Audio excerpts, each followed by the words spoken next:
60-minute drive for a 60-minute game. After all the miles we've traveled, we're almost there. After all the hours we've worked, one more can make us legends. After all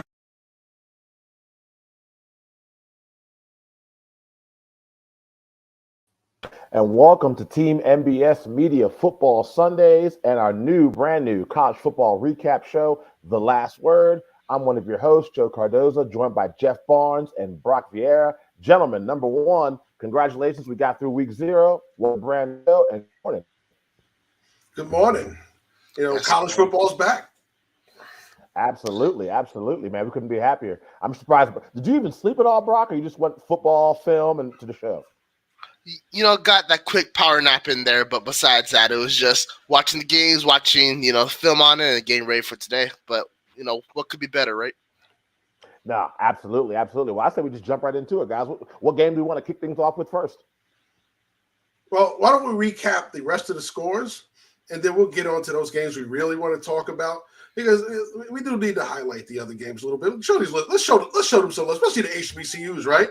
So sure. we know Notre Dame dominated in Ireland, right? Close game between the Gamecocks and Miners. Some people would expect JSU to pull that one out. They did it. The Aztecs with the win over Ohio. Nice game if you got a chance to watch that one.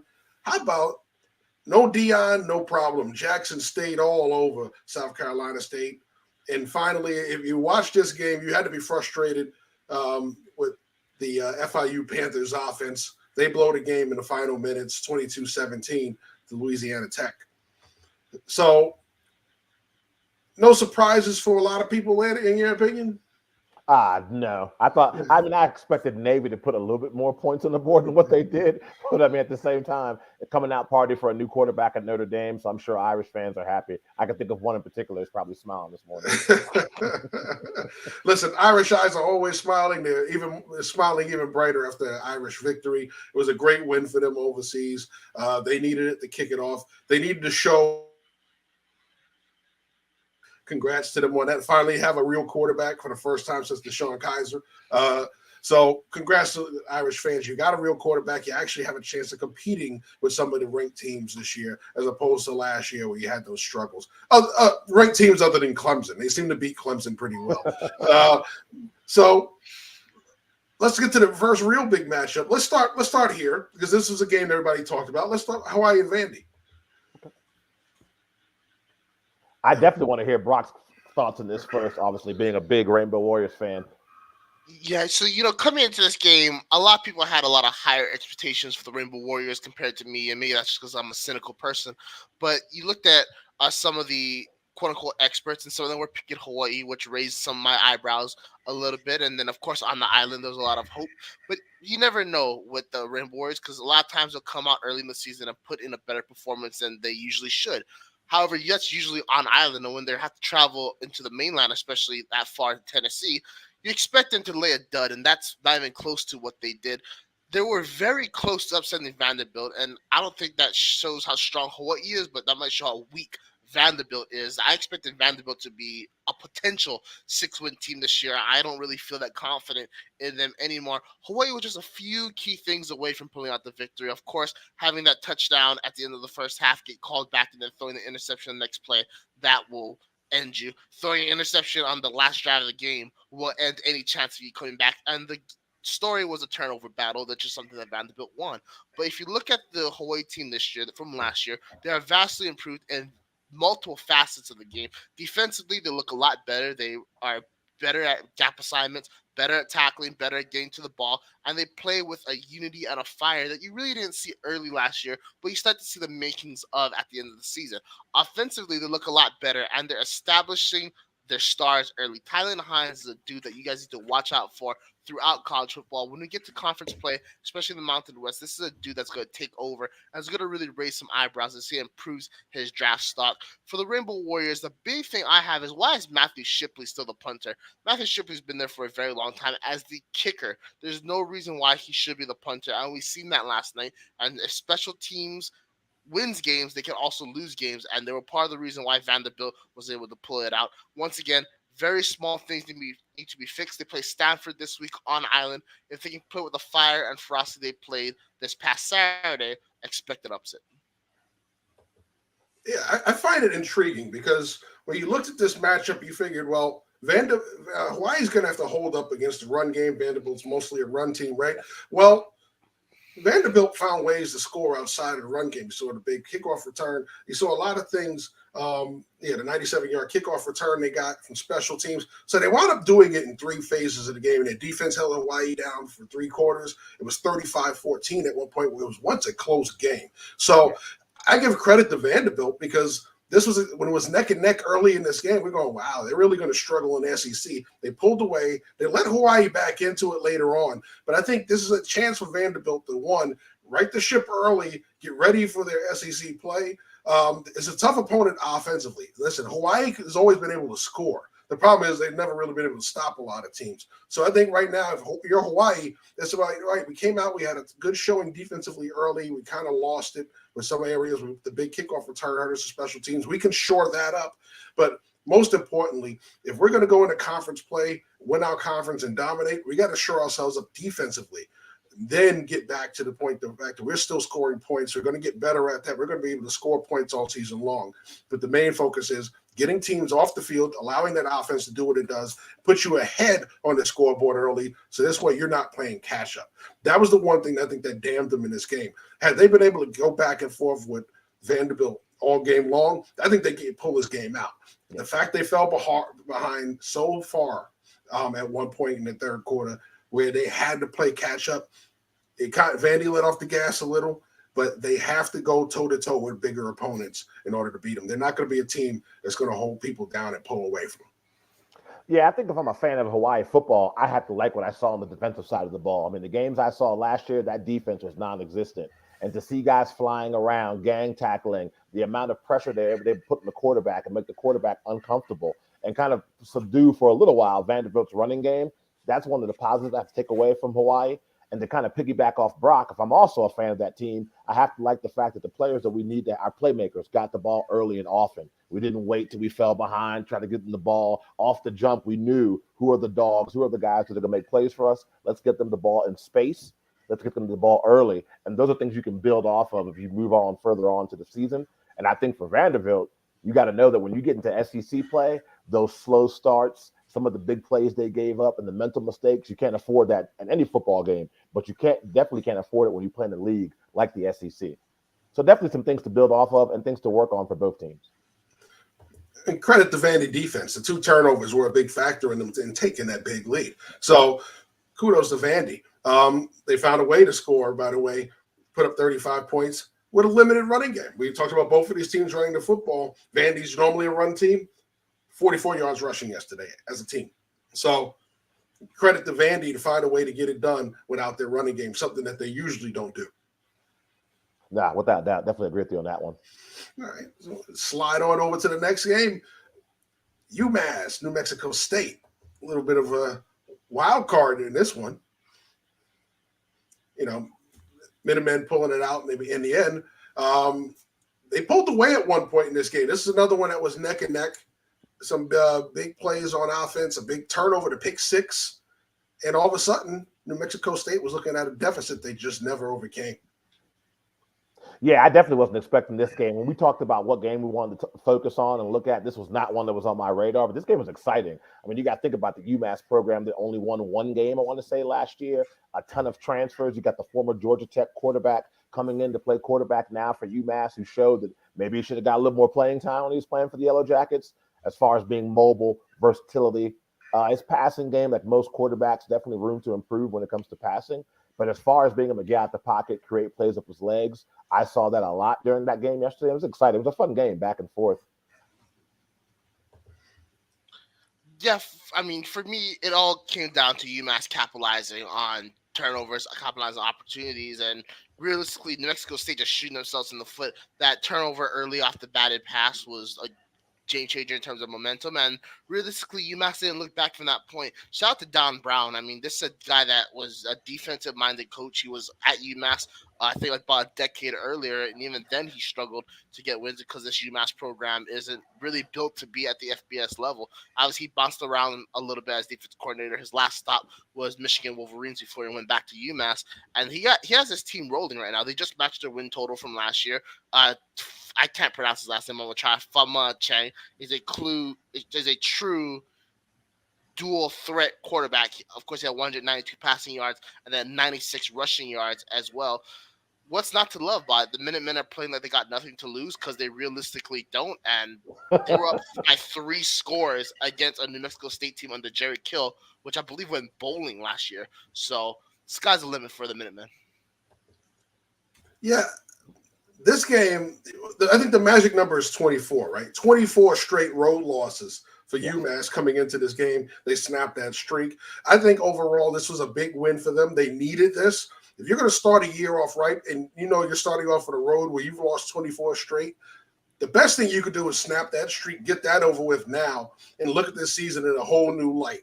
They come out on the road, they get the big win, they play well offensively, defensively, they get some big stops. One thing about college football, we talk about how can you play well defensively and give it 24 points? Well, college football is known for points. We give up a lot of points in college football. This is not 80s college football where you hold somebody to 3 and go, wow, that was a dominating defense. Now, listen, we score a lot of points in college football now. There's a lot of 40, 50 scores. Giving up 20 isn't as bad. You tried not to, but it isn't as bad as it seemed. But overall, listen, they were able to jump up big. The turnover was huge. That pick 6, I think that really swung the momentum fully in UMass's direction when that happened because they were actually moving the ball again. So I think this game was going to be one of those knockdown dragouts till that point of the game. They finally grasped it and took control. They had to kind of hold on at the end. So you see the score got closer than it should have been. But overall, that's why when you get those big leads, you keep scoring. You don't slow down because you never know who's going to catch up on you. So kudos to UMass for once again showing up when they needed to, getting that done, breaking that streak right now in week 0. So you go into week 1 this week now with a clean slate. Whatever you do on the road the rest of the way is what you do on the road. Win your games at home, and you never know. UMass may be bowling. 6+ wins is all you need, right? So you never know. Sure. They may be in a bowl next year. No, this year. That program, if they pull that off, that'd be huge. Yeah, absolutely. All right. So we're really early in the show, Joe. You want to take a break and come back? We highlight the last game. Sure, no problem. Yeah. So let's do that. Let's everybody get a little bit of libation. It's early in the morning. We'll be back with more. We'll be right back.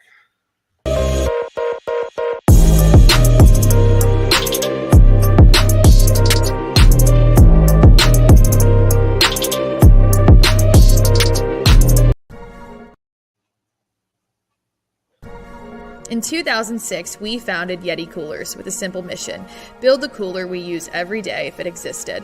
One that was built for the serious outdoor enthusiasts rather than for mass discount retailers. One that could take the abuse we knew we'd put it through, out in the field and on the water. One that simply wouldn't break. We decided early on that production innovation would come from necessity and first-hand experience, not from market research and data analysis. Today, Yeti products perform when it matters most.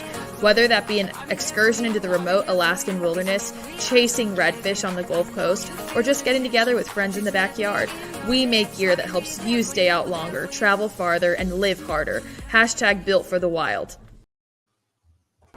Hey football fans, we have a great offer for you from one of our newest partners, FanDuel Sportsbook. Sign up now for a new FanDuel account by using our special link located in the description, and you will get a no-sweat bet up to $1,000. That means that you can bet up to $1,000 on your first wager risk-free.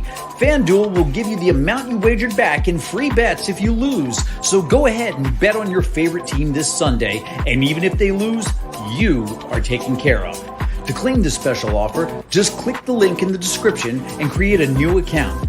Then, make your first bet on whatever you like. That's it. Win some money at FanDuel today.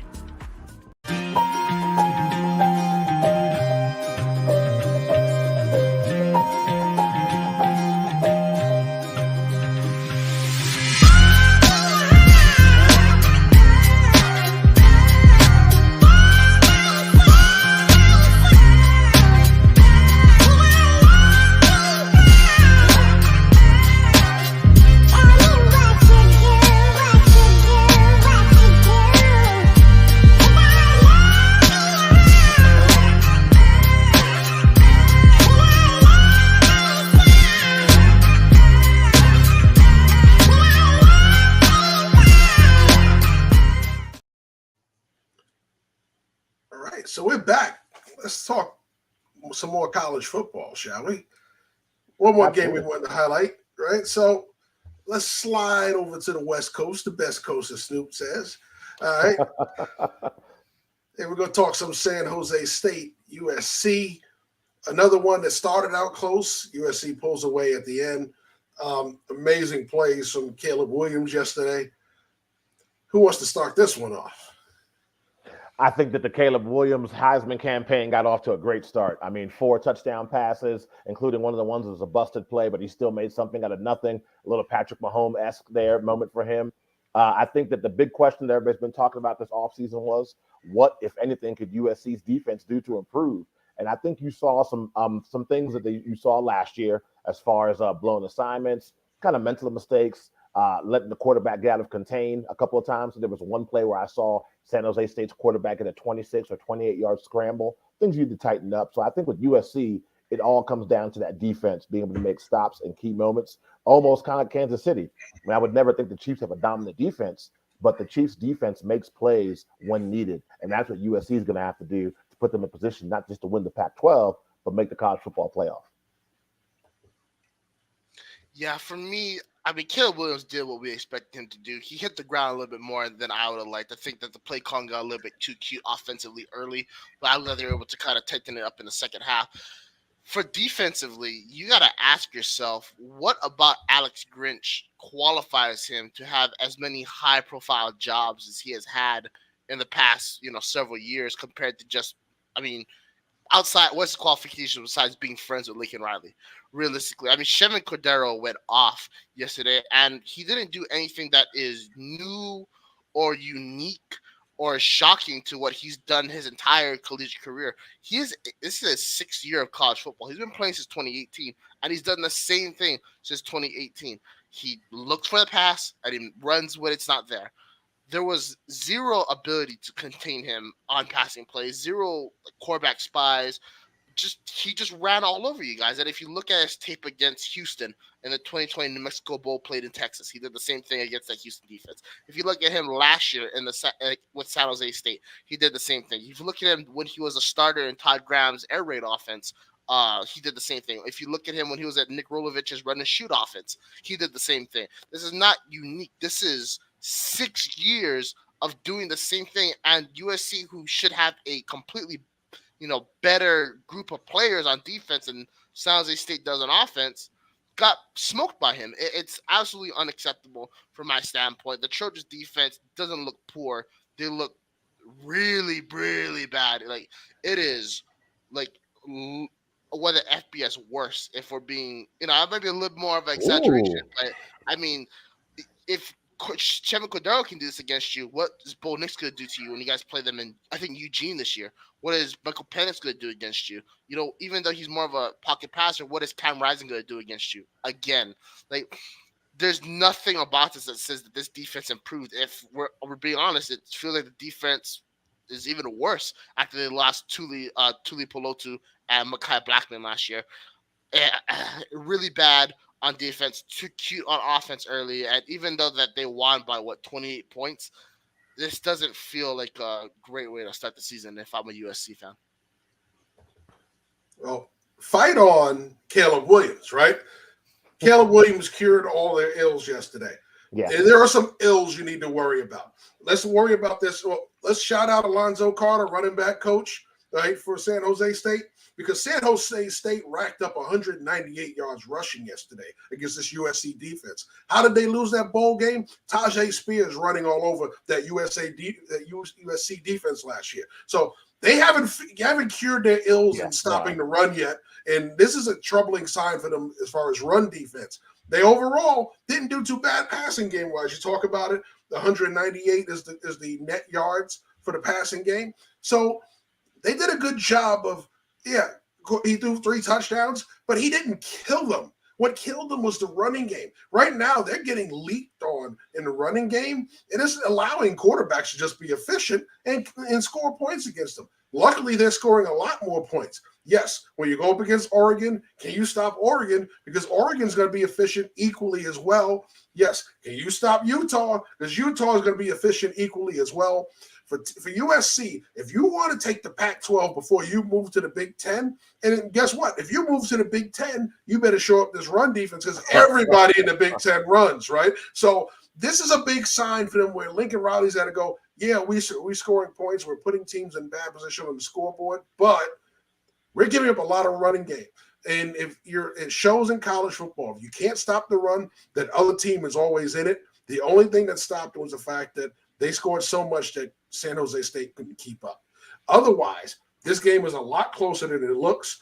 And guess what? You're able to keep Caleb Williams off because if you look at the time of possession, San Jose was just slightly ahead in the time of possession area because they ran the football so well. Both teams did run the ball well. They had 161 rushing for USC. But when the other team is running just as well or better, you can't rule out that they're going to be in a game with a chance to beat you. So they got away from week 0 with a big win, despite the fact this game was close early and San Jose State was able to keep up with them.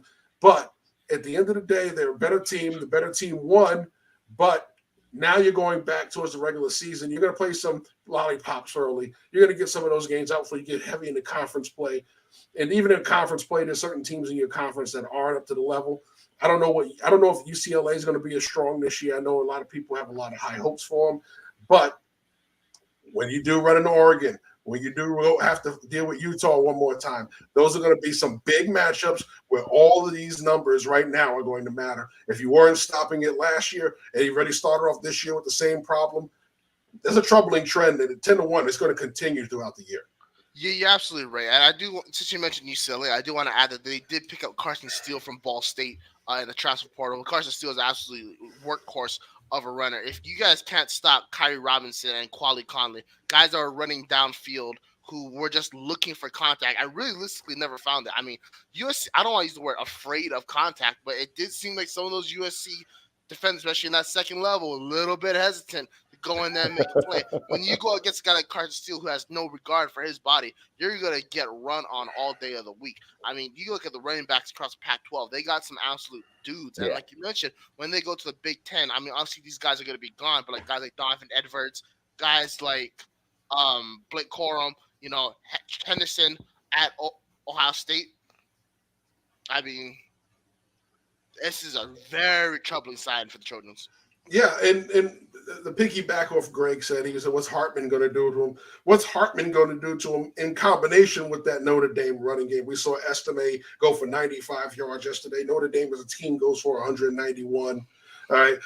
That's an offense with Hartman in it. It's going to be tough for this USC defense to stop. So problem is, we don't know if that Notre Dame defense is going to stop USC's offense either. That may be a great shootout. That may be one of those old-fashioned quarterback pushing the running back over the goal line at the end of the game type games. But overall, that's going to be an interesting game as well. Shout out to Greg for pointing that one out. I'm thinking in conference. I wasn't even thinking about their out-of-conference schedule, thinking about the Notre Dame matchup for one. But definitely, USC has some big issues with that. Joe, you wanted to add something to that? Yeah, I was just going to say with USC in terms of the defense, of course, people talked about it all offseason. It's got to get better. It's got to get better. And I know it's a small sample size. It's literally 4 quarters of football. But if it doesn't get better, this is a question for you two. What, if anything, can Lincoln Riley do? I mean, let's say you get rid of your defensive coordinator and you bring somebody in. Are you able to implement a new system in the beginning of the season and have it be effective? Or just a case of not having the right players? Is it a combination of both? Because, I mean, high expectations for the Trojans. Let's say we're 2-3 games into this thing. We see no improvement on defense at all. What, if anything, can Lincoln Riley and that team do? Well, you start with the coordinator, right? Because you're obviously recruiting some of the best talent defensively. We're not talking about them not having the talent on defense. The question is, right, what are we doing scheme-wise that you're not implementing our players in the best situation that's able to stop defenses?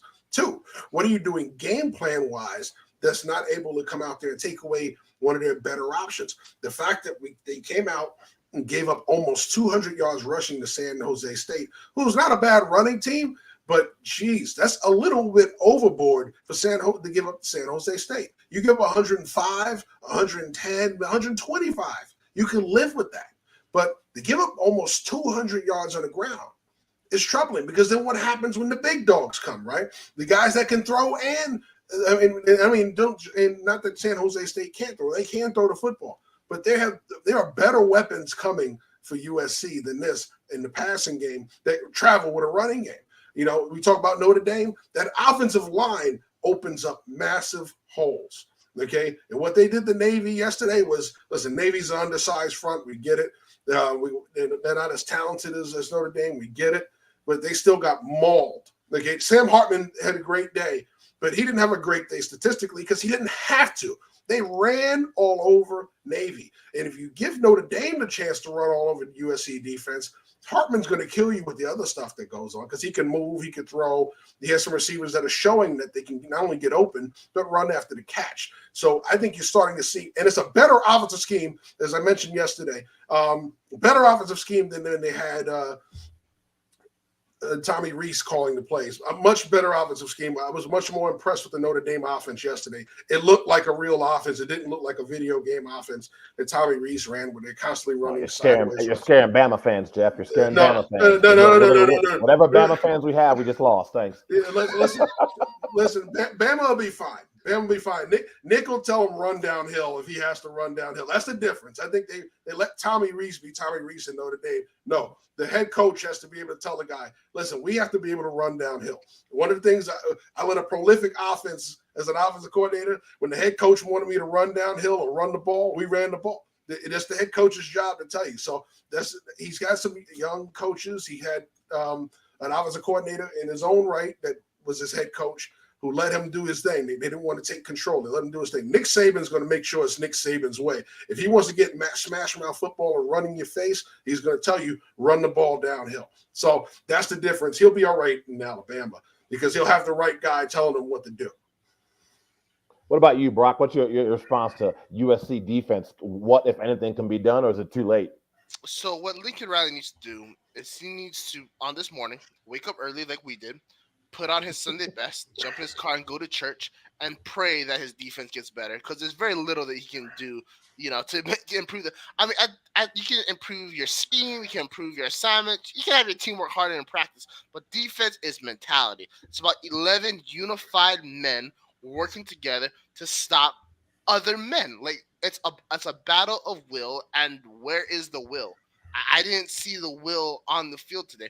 Quite frankly, if we didn't have a special teams performance of a lifetime for, I believe, Zacharias Branch is his name, this game could be a lot closer than it was. That kickoff return really helped solidify USC as the dominant force in this game. And when you have to force San Jose State to have a long drive and then have to go right back on the field after one play, yeah, you're going to be able to pull away at that point. If he doesn't have a kickoff return, we could be talking about a different ball game. I'm not saying that there's an upset brewing, but I'm saying that this could be a lot closer than 28 points. I mean, I think you just kind of got to live with it. Fortunately for USC, they play Nevada and Stanford at home in the next two games. They go on the road at Arizona State, at Colorado, two teams that shouldn't give them too much problems. But then they play Arizona at home. That's a team that's a really good passing offense. And when you have really good spread passing offenses, that can lead to holes being built into the run game. At Notre Dame, Utah, at California with a guy named Jaden Ott, who I just wrote an article about here for Team MBS Media. That dude is an absolute baller and could go off against a USC, especially when you're playing at Memorial Stadium up in Berkeley. Then you play Washington at home, at Oregon, and Eugene. That's a tough game. And then you play UCLA once again with Carson Steele. How can you improve your defense in 5 weeks to stop the run? You load the box and hopefully they don't beat you over the top. I mean, there's not, once again, where's the will? Where's the mentality? When I was first started watching college football in the early 2000s, USC was built on an attitude with Pete Carroll, especially on that defense. Come hell or high water, they were going to hit you. Win, lose, or draw, you were walking away sore. Where are those guys on this defense? Name them out for me. I can't. That's all I got to say about it. So let's get into some of our favorite performances from yesterday from certain players. Brock, you want to start this one off? Sure. So I'll kick it off with Chevy Cordero once again. I thought that he showed a tremendous amount of maturity, the maturity that you would expect in a 6-year quarterback. But again, when you're playing week 0 at the Coliseum, and you have a bunch of hype behind you, he was the preseason Mountain West Offensive Player of the Year. a lot of times guys will come out and lay a dud. He didn't do that at all. He looked very firm in the pocket. He looked very confident. He didn't take off of the run too soon. He didn't look fragile. And when he did make plays, he made them well. He looked at command of that offense. I think that if you're a Spartans fan, a conference title is looking very likely right now, especially when you look at the rest of the Mountain West and how they are. I mean, he's going to be my first guy that I want to put a star on. Well done to him, Chevron Cordero.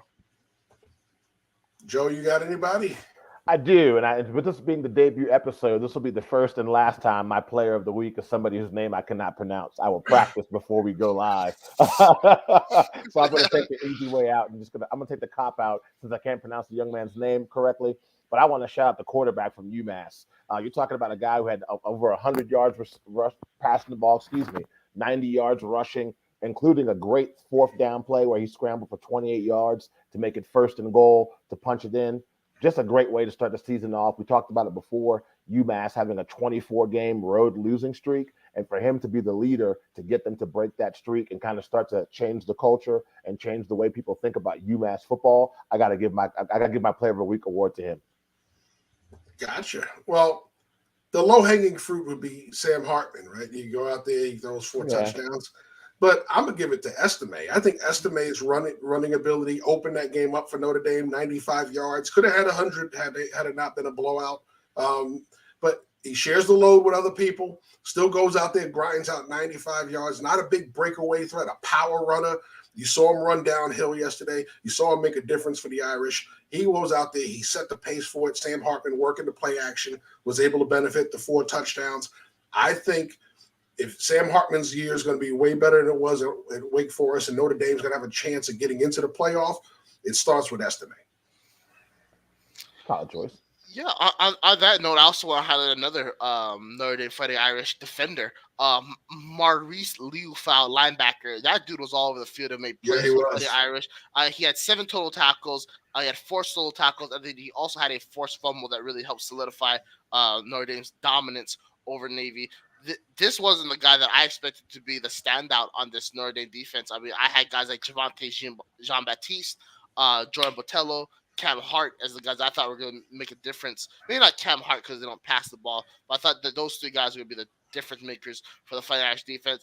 Liu Fao was just explosive, fearless, in everywhere. I mean, when you have a defender like that, you can't help but smile considering your prospects heading forward, especially when you have those big games against an Ohio State, against Clemson, against USC. Those are the types of players that really help solidify your defense and push your team over the top. He plays great. He has the right attitude. He's fearless. And when you have that kind of energy, it's infectious, especially on a defense. When you see a guy go out there, especially with that long hair, that attitude, that moxie, and you lay the wood on somebody, that just fires you up. So just wanted to shout him out as well. So Greg gives us the pronunciation, right? It's Fomak. Okay. Thank you, Greg, because I would have butchered it too. I would have butchered it too. I butcher names way less complicated than that. So listen. That's why I just shouted out. I shouted out his position. I shouted out his school. I'm done. Listen, as a guy who has to go out and evaluate these guys, I tell players all the time, I'm going to butcher your name if it's more than 2 syllables. It's just how I'm wrapped. I'm sorry. I may be able to spell it. I may be able to evaluate you. But as far as pronouncing the names that are a little more complex than 2 and 3 syllables, and I don't mean like Santana, I mean Fomak Ana is one of those names. I would have been I would have sounded like Ralph Cramden from the Honeymooners. Okay. That's just how I am. It's just how I'm built. I'm sorry. It happens. You're not alone, Jeff. Don't feel bad. Yeah. So we're going to take one more quick break. We're going to look forward to officially week 1. Week 2, if you're thinking about it, is college football already. This was week 1, but this is week 0 for us college football specialists. Week 1 is the full slate. We got that covered next week. We'll talk about some of the matchups we're looking forward to next week, right after the break in the Ryan Seacrest style.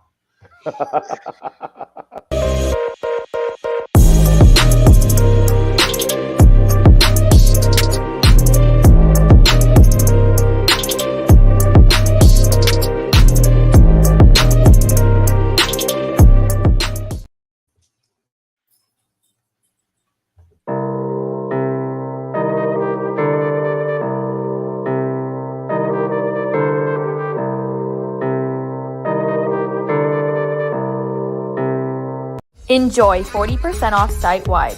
Vitable takes the guesswork out of feeling good. Get your own personalized daily vitamin pack safely delivered to your doorstep every month. Take their online quiz to find out which vitamins and minerals can support your personal needs based on your own diet and lifestyle. Hashtag only what you need, nothing that you don't. All vitamins are manufactured in Australia at the highest quality standard. Ingredients come in the best form for their absorption by your body. Enjoy 40% off site-wide using code NBS40 at checkout.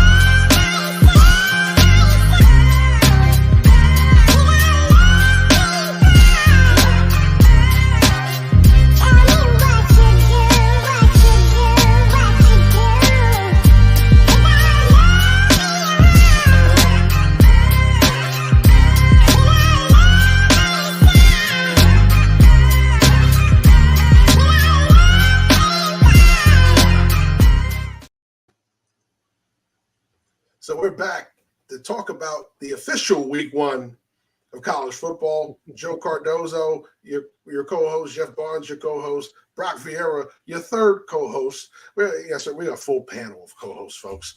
So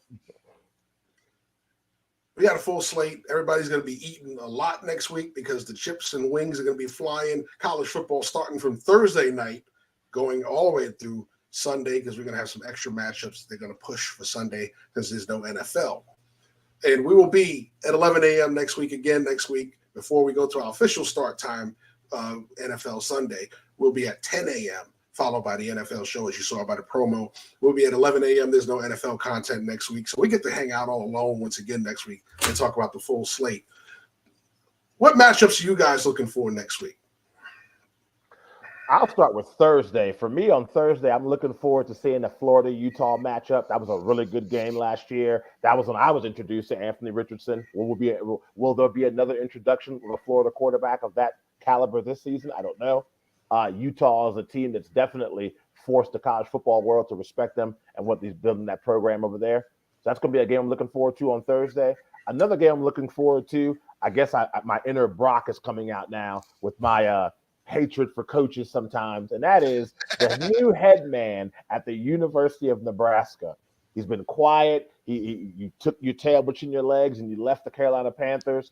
I want to see what Matt Rule has going on in Nebraska, because Tommy Frazier, Lawrence Phillips ain't walking through that door. Tom Osborne's not calling any plays. I want to see what the new Nebraska Cornhuskers look like. So that's what I'm looking forward to on Thursday. What about you, Brock?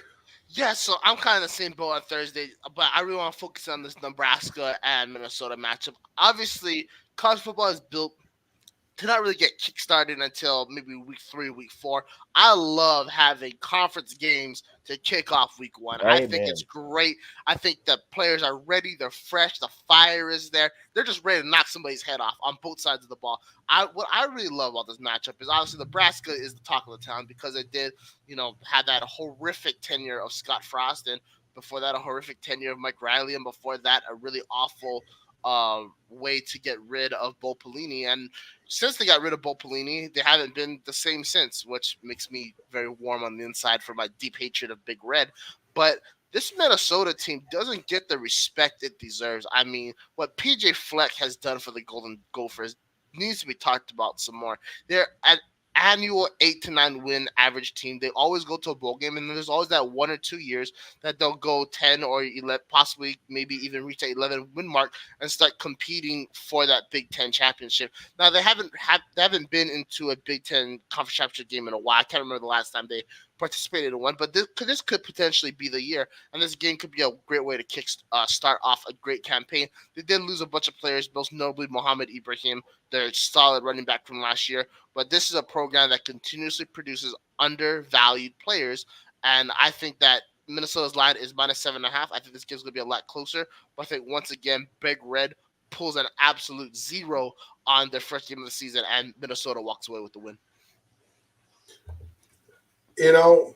usually we have a lot of powder puff matchups week 1 and week 2, right? You got this, we got the big powerhouse, and they bring in some school. You pretty much look at it and go, oh, this is going to be an easy game. I didn't even bother watching this one. There are some intriguing matchups. Stanford, Hawaii.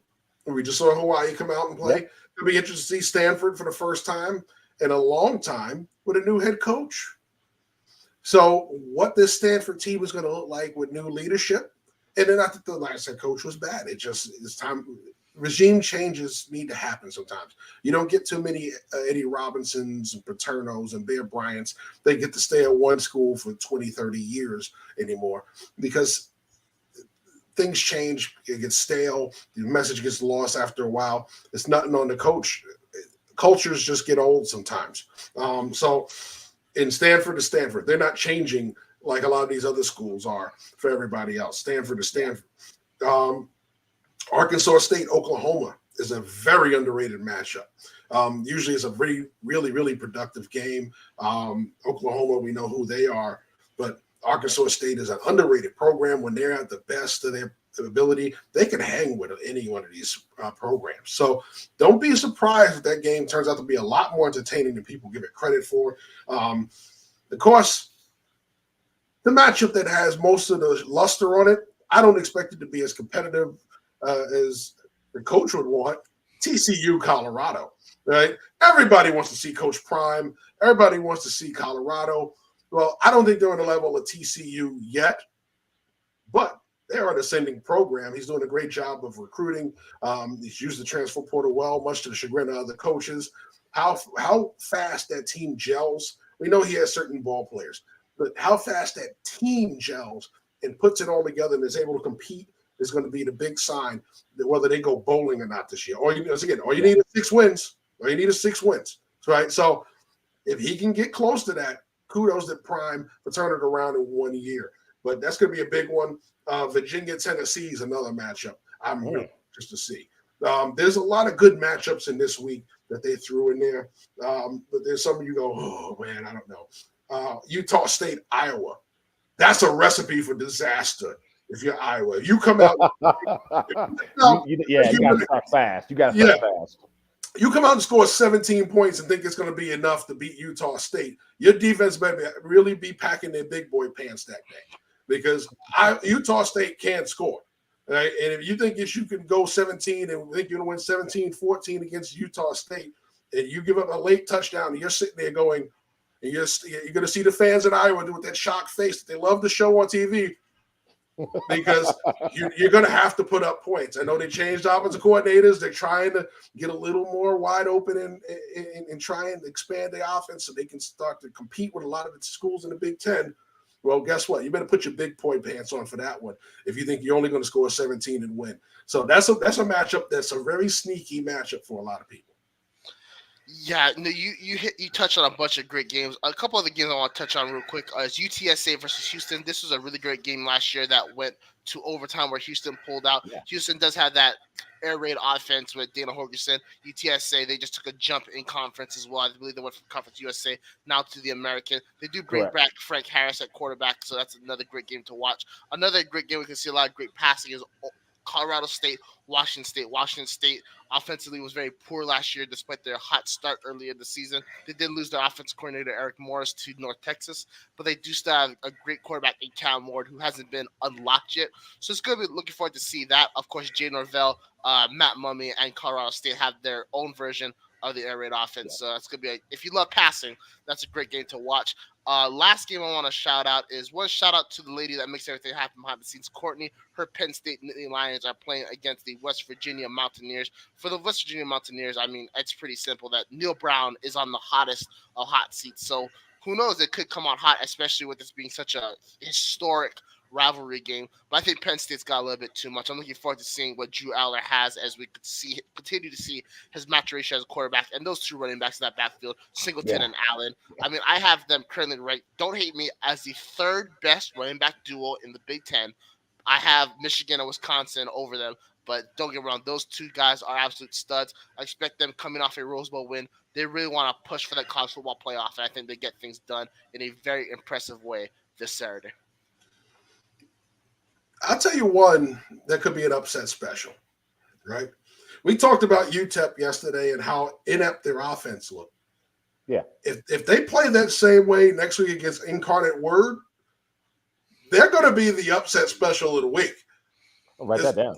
That is not a weak program.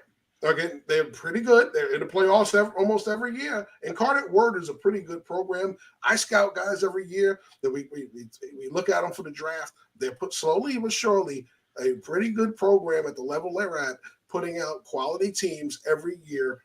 And if UTEP comes out there in half steps versus Incarnate Word and think you're going to put up 14 and get a win, they may be in for the shock of a lifetime. You talk about Iowa fans being shocked that if they half step, put them on upset notice. UTEP comes out and plays like they did yesterday. Boy, oh boy, they're going to be a very, very upsetting 0-2. There going to be a lot of people calling for that coach's head. Yeah, absolutely. People don't understand how good these FCS teams are outside of North Dakota State. I mean, the Jackrabbits are a very good team. Eastern Washington has put their performances here. You can go up to Montana Tech, put up some really good. Honestly, I'm a big fan of Big Sky Conference, but that's a conversation for another time. Incarnate Ward is one of those teams as well. And quite frankly, they got screwed last year in their playoff game against North Dakota State. But that being said, Lindsey Scott Jr., of course, not on the team this year. Neither is J.G. Keeney, the former head coach. They put up a massive amount of points, big numbers through that passing game. The offensive coordinator last year, I believe, is now the head coach for Incarnate Ward. So you're going to see a lot of those same schemes. So just to kind of add some context to that, Incarnate Ward is no joke. And if you're Dana Dimmel, I think your seat is feeling a little bit spicy at the moment, especially with that poor performance against Jacksonville State. Why did you guys stop throwing the ball downfield? That's all I got to ask. I mean, you got the first one. Obviously, the touchdown got overturned because there was that drop. But you guys are getting some momentum throwing the ball downfield. You guys are getting some guys open. Now, let's just keep running it downhill, even though it's not working. You know, you got major adjustments to be made for the Miners, or this could be a really, really bad year for them, especially since they play in such a great stadium. Another matchup, too, I can't let pass by. I want to talk about, too, is North Carolina versus South Carolina as well. Bingo. You got the hottest name in the streets in terms of NFL draft quarterback against the guy that's been the essence of journeyman, Spencer Rattler. I mean, this guy's been all over the place from social media stars, talking to Jeff. I can remember watching a special about him in high school and then going to Oklahoma and then going to it's a chance for him to kind of solidify himself and get his name up the draft rankings as well. Not to mention, there's two programs that want to go from where they are to another level in South Carolina, North Carolina. It's going to be a great matchup. If there's a guy that needs the Heisman to boost his draft stock, it's Spencer Rattler. Okay? Yeah. From how he came onto the scene in Oklahoma to how it's gone since then, he needs a Heisman to really boost him up draft rankings. He could have a great year and still be a day 3 guy. So if he really wants to take that level into day 2, day 1, it starts this week against North Carolina. You have to come out and shine. You have to come out and say, I'm a Heisman contender right away, and immediately play that way all season long. You can't have 1 or 2 great games this year and think that's going to be enough. Okay, you're a day 3 pick right now at the best. Okay, undrafted free agent is a little closer to realistic because there are going to be guys that are better than you in this draft. You're not the biggest guy. So you got to show special qualities, and he hasn't done that since he first started at Oklahoma. Okay, and part of it is between the ears. Okay, yeah, he came out of that last year, but I think what he has to do this year is he has to be, if not a Heisman winner, a very close Heisman contender to move up draft boards, because you have to make us forget the stink of 3 years of college football that you put out there. Yeah, you are completely right. And the problem for him is that we haven't seen the consistency out of him yet to really say that he's an NFL-level quarterback. We saw those spurts last year against Tennessee in prime time, and especially against Clemson, in that big rivalry game. But then you watch what he did against Notre Dame, and you go, oh, wait, hold up. Maybe things are going back, reverting how they used to be. For him, less than 2 years ago, I believe it was a pandemic year, that was when North Carolina entered the season number 10 before they got upset by Virginia Tech, but they had a really good quarterback. Of course, the boss man knows about him well, Sam Howell, and North Carolina played South Carolina in the Duke's Mayo Bowl game in Bank of America Stadium, the same place they're playing now, with an offense that clearly didn't match to North Carolina's. And guess what? South Carolina still won. If you go out there and you're Spencer Rattler and you lay an absolute egg, it might be a wrap from the jump. You could play another great 11 games, possibly 12, and nobody's going to care because this is the game that everybody cares about. You don't have to go and be extremely great, but you got to limit the bad plays, the sacks, turnovers, things like that. Throw the ball away, extend drives, do the right thing. And once again, if he does it, you could see his stock rising up. But unfortunately for a lot of GMs, they put a lot of stock into, once again, everything between the ears. Not just how you can process things on a football field, but how you act as a person. And right now, everybody has him at an absolute low because of what we've seen on QB1 at Oklahoma on social media. So this game is everything for him. Well, we're down to the last few minutes of the show. So, final impressions from week 0 going towards next week. Start with you, Joe. I would just say that I liked what I saw yesterday in terms of parity is definitely alive and well in college football. I like the fact that not everybody's pulling a Georgia and getting cupcake schedules. Yeah, I said it. I like the matchups we saw yesterday. I'm just looking forward to an exciting season. And obviously living in Colorado now, I just can't wait the TCU game is over because the hype for Coach Prime is almost overwhelming at this point. I'm just happy to have college football back. Brock? Defense, once again, is the story of everything. If you look at the big programs, why aren't you guys having I don't use the word dogs. That's not what I'm looking for. But again, back to that mentality. Where is that with these top level programs? Once again, USC. And I want to put in Notre Dame there as well. There were some points that Navy was getting some real big yardage on them and had certain things not gone down, like Navy wide receivers forgetting how to catch a football, during that 4th down attempt in the first drive of the game. We could be looking at a different ball game. I want to see unified defenses, hard-hitting defenses as we move forward. And if that doesn't happen, I think that this could be a great year for a lot of upsets. Yeah, I'm going to say what we're looking at going into the season. We have our preseason Heismans. We have all that stuff. The unknowns are starting to kick in. Now, all of the anomalies are starting to come out. We saw a couple yesterday. Let the season play out before you jump the judgment on players. It's early. It's a lot of movement. Okay, with player movement comes a lot of parity, as Joe mentioned. Okay, you don't have teams that play together for 2-3 years anymore with guys that are coming up through the ranks. Those days are over. Kids realize that I have too much power. If I'm sitting on the bench, I'm going somewhere next year. It takes time for these teams to come together. So we beat up some teams defensively this week. They may be better in 6 weeks. So don't hold that as gospel. We just said they got to get better. We notice a trend, and you want that trend to stop. But overall, you're seeing the effect of player movement now. We've seen coaching movement all the time, but now you're seeing player movement. Now you're seeing the effect of the transfer portal. You're seeing teams make astronomical jumps, and you're seeing them take big-time falls. This is the big thing now. If the coaches that can take players that they've got and turn it around and get them to buy in quickly are the ones that have the most success. And that's what we're going to see. Those are the coaches that you want to see continue to get opportunities here and then at the next level. So that's what you want to look for in college football, the guys that are able to take the players they have, utilize them, and win with what they got, as opposed to the guys that are still trying to find something else. Good point. Week 1 is in the books for us, guys. Week 0 overall, but first show's in the books, and once again, we're back next week. Yeah, for sure. We'll be here all season long until a champion is crowned. I want to thank you two guys for jumping on this endeavor with me, especially Brock living in the Vegas area. I can only imagine. Just add it to your routine, man. Film, live stream. Yeah, it's all good. We ever get an opportunity to talk about college football, it's never a bad thing. Especially we have to wait 7 months for this to happen. Like, people don't you should have seen me yesterday.